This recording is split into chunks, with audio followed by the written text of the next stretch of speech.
Rain lashed against the windshield. John checked his phone. 3 a.m.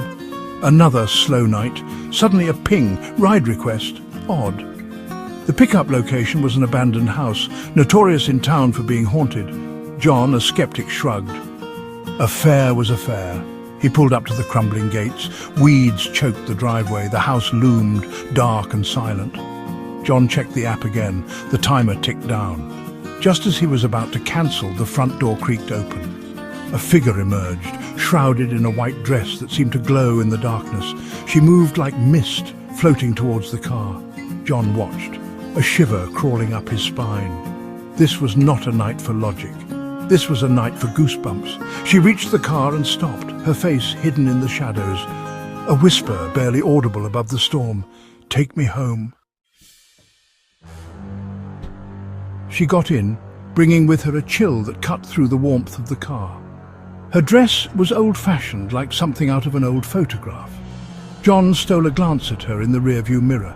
Her face was pale, her eyes two dark pools reflecting the city lights. "Where to?" he asked, his voice strained. "Home," she repeated, her voice a hollow whisper.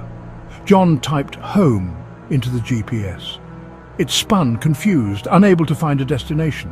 He tried again, the hairs on the back of his neck prickling, still nothing. "Just tell me the address," he said, trying to keep his voice steady. The woman remained silent, her gaze fixed on the road ahead. The silence stretched, punctuated only by the rhythmic swish of the wipers. John felt a growing unease. This fare was different. This fare was trouble. The woman pointed towards a side street, a narrow lane swallowed by darkness. John hesitated, his gut screaming at him to turn around, but something, perhaps morbid curiosity, compelled him forward. He turned onto the street.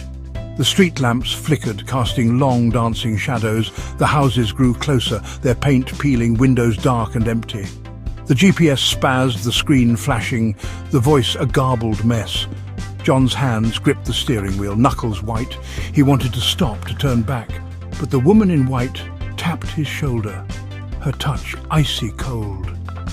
He looked at her, his heart pounding in his chest.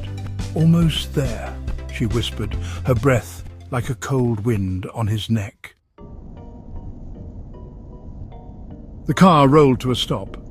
John looked around. They were in front of an old graveyard, its gates rusted shut. He turned to the woman, but the back seat was empty. She was gone, vanished. John felt a chill that had nothing to do with the storm outside. He checked the app.